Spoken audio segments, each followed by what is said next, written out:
Hi అండి, hello, welcome to our channel daily రుచులు and ideas.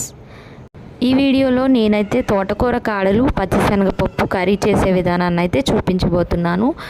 ఈ కర్రీ ఎక్కువగా ఆంధ్ర వాళ్ళకైతే తెలుస్తుంది. చాలా మటుకు తెలంగాణలో అయితే ఈ కర్రీ అయితే తెలిసి ఉండకపోవచ్చు అనుకుంటున్నాను. సో ఇంకా లేట్ చేయకుండా వీడియోలోకి అయితే వెళ్ళిపోదాము. దీనికోసము తోటకూర కాడల్ని ఇక్కడ వీడియోలో చూపిస్తున్నట్లుగా ముందుగా పీచులు తీసేసుకుని కొంచెం పెద్ద పెద్ద ముక్కలుగా కట్ చేసుకుని పక్కన పెట్టుకోవాలి.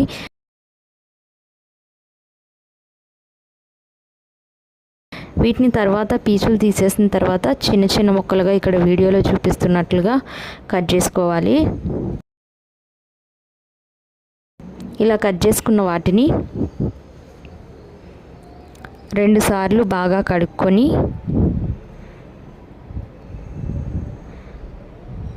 పక్కన పెట్టుకోవాలి.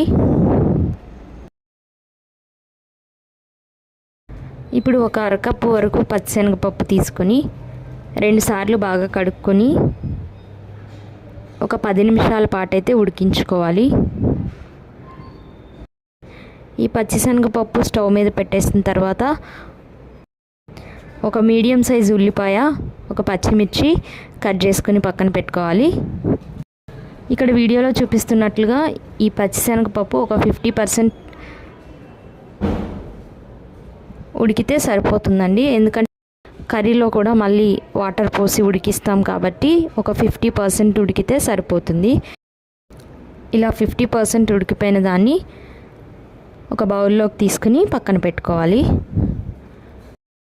ఇప్పుడు స్టవ్ ఆన్ చేసి కడాయి పెట్టుకొని 1 స్పూన్ ఆయిల్ అయితే వేసుకోవాలి. ఆయిల్ కొంచెం హీట్ ఎక్కిన తర్వాత దీనిలోనికి వెల్లుల్లి రెమ్మలు, మినపప్పు, జీలకర్ర, ఆవాలు, దీనిలోనికి మనం కట్ చేసి పెట్టుకున్న ఉల్లిపాయ ముక్కలు, పచ్చిమిర్చి, ఇంకా కరివేపాకు కూడా వేసేసుకోవాలి.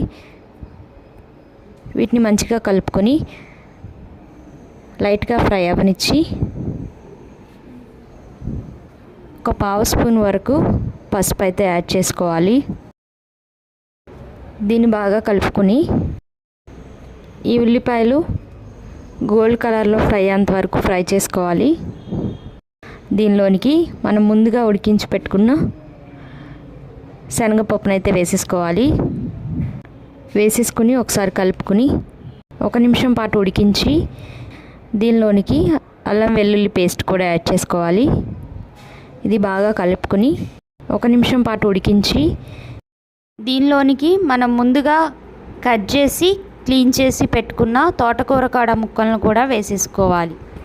వీటన్నిటిని బాగా కలుపుకొని ఈ తోటకూర పచ్చివాసన పోయేంత వరకు ఉడికించి దీనిలోనికి టేస్ట్కి సరిపడా సాల్ట్ అయితే యాడ్ చేసుకోవాలి. ఈ సాల్ట్ యాడ్ చేసిన తర్వాత ఒకసారి బాగా కలుపుకొని